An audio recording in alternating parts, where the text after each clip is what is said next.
Ayan mga kalitar yung mga saranggola. Ito, hindi ko pa alam kung anong ilalagay kong puwet dito mga kalitar eh. Pang malakas ang hangin to, malapad to mga kalitar. Ayan, magandang hapon sa inyo mga kalitar. Andito tayo ngayon sa paliparan natin dito sa palayan para magtesting ng ating ginawang saranggolang layangan gapangan mga kalitar. Tapos ito nga pala mga kalitar yung ano natin sa palayan, no?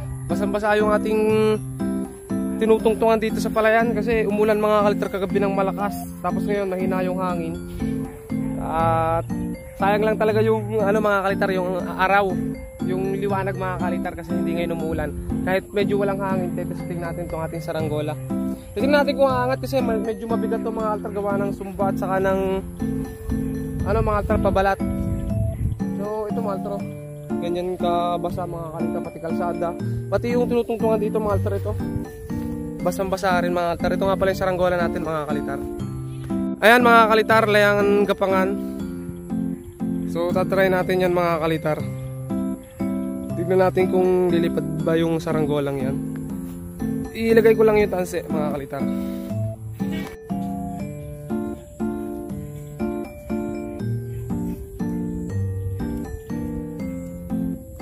Okay mga kalitar, ikabit lang namin. Display natin kung lilipad ba to.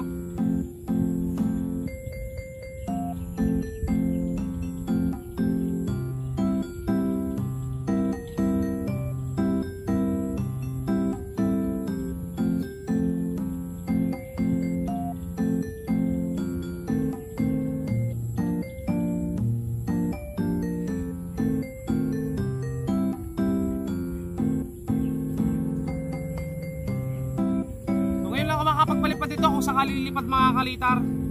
Medyo maano pa mga kalitar yung ating saranggola hindi pa natin matukoy kung lilipad baga kasi ngayon lang tayo maka-experience magpalipad ng ganito. Dati naman ako nakagawa nito mga kalitar pero hindi siya natin supply.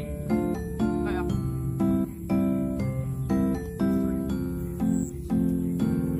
tapos ang hinahina pa mga kalitar ng hangin. Wala na yung hangin mga kalitar.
At ayun na nga mga kalitar, napataas nga natin yung ating saranggolang layangan gapangan. Mangyari nito mga kalitar ay mapakahina mga kalitar ng hangin. Yung hangin mga kalitar ay hindi sapat para makapagpataas ng mga ganitong saranggola. So kailangan ng saranggolang to mga kalitar ay medyo malakas na hangin para mapalipad.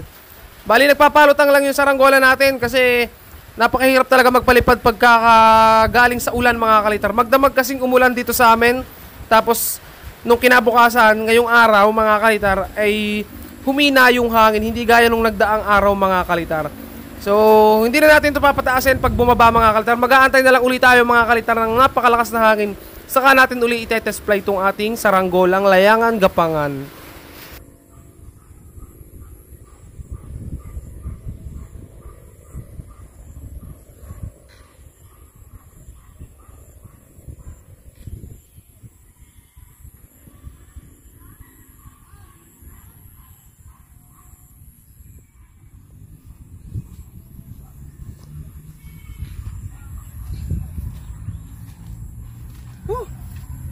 Okay mga kalitar, bali lumilipad yung saranggola natin na layangan gapangan. Ang problema lang natin mga kalitar, hindi natin talaga mapapataas ng ayos. Kasi mahina yung hangin. Sobrang hina, bago pa kami nakapagtalang mga kalitar, inantay pa namin magkameron ng konting hangin.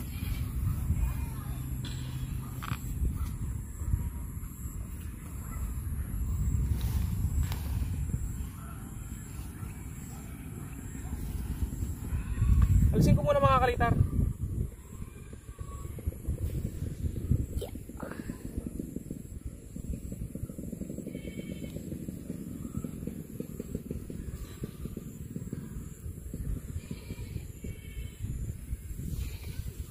Kita mo dito.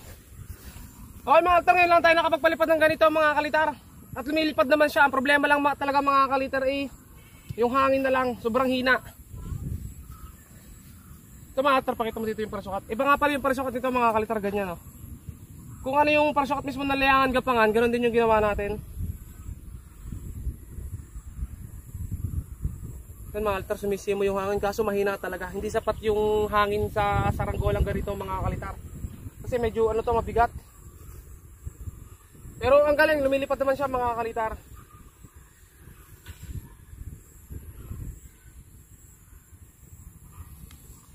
Saka siya mga kalitar, maganit o mabigat.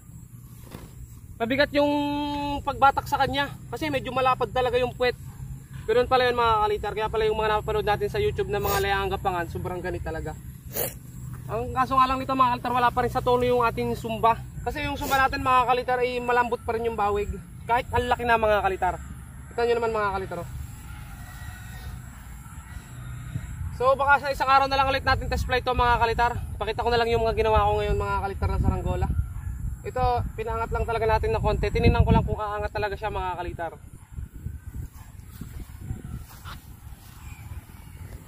Ayan mga kalitar.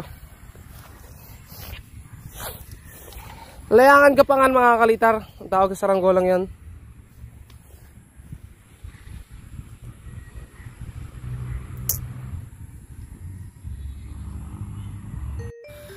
Ayan mga kalitar. Sobrang init na mga kalitar. Biglang tumingkad yung init. Tapos walang kahangin-hangin. Ayan mga kalitar yung paligid. Inang-araro na nga pala mga kalitar yung maisa to. Sobrang hirap mga kalitar pag ganito yung panahon. Hindi ka man lang makapagpaangat mga kalitar ng ayos. Yung may enjoy mo yung saranggola. Ang hirap. Tapos ito pa mga kalitar, yung sabi ko kanina, wala pa sa tono yung sumba natin mga kalitar. Masyado pang malambot yung bawig. Saka yung film strip, sinubukan lang natin sa ganyan. Hindi naman talaga film strip yung ginagamit dyan mga kalitar, kundi yung parang mga sabayong o yung parang mga straw mga kalitar.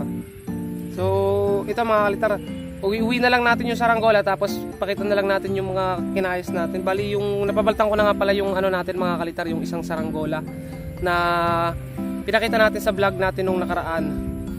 Ito nga pala mga kalitar, bago ko ligpitin yung ito yung ginamit natin, film strip mga kalitar. Hindi pa babagting yung natin, yung sumba. Kailangan bag brace pa dito mga kalitar ng kawayan para maging matigas yung sumba. Masyado kasi mga kalitar, malambot pa yung bawig. Ang problema kasi sa kawayan natin mga kalitar manipis lang talaga. Yung sa Indonesia talaga na mga kawayan, ibang-iba talaga doon sa kawayan ginagamit natin. Pwede naman humanap mga kalitar ng mas makapal. Yung pinakapuno na ng kawayan mga kalitar, ang problema nun mga kalitar, wala pa tayong ganung kakapal o wala pa tayong stock na ganung puno ng kawayan.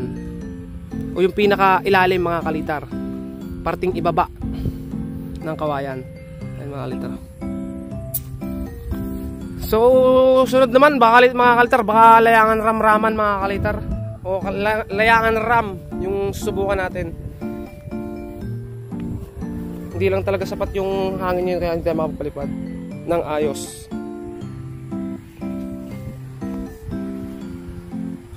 Okay mga kalitar, andito na tayo sa bahay mga kalitar. Tabi na muna natin ito mga kalitar. Saka nagkakahangin mga kalitar, okay lang natin tayo sa bahay. Pero hindi na natin testingin, magantay na lang tayo ng mas malakas na hangin mga kalitar. Tara dito.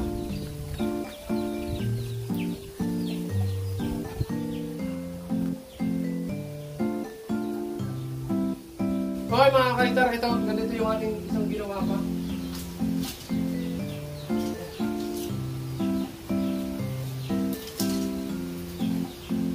Ito mga kalitar.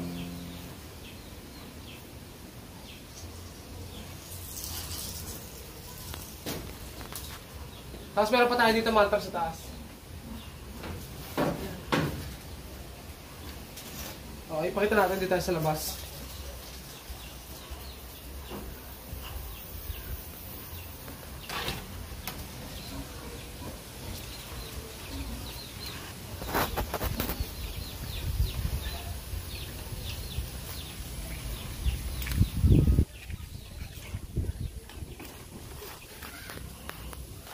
Ito mga kalitar yung ginawa natin noong nakaraan. May pabalat na. Wala palang design mga kalitar. Tapos ito mga kalitar, meron pa tayo ditong ginawa. Ito mga kalitar, wala pa rin pabalat, wala pa rin puwet. So ito yung mga kalitar yung ginawa natin. Ayan mga kalitar yung mga saranggola. Ito, hindi ko pa alam kung anong ilalagay kong puwet dito mga kalitar eh. Pang malakas ang hangin to, malapad to mga kalitro.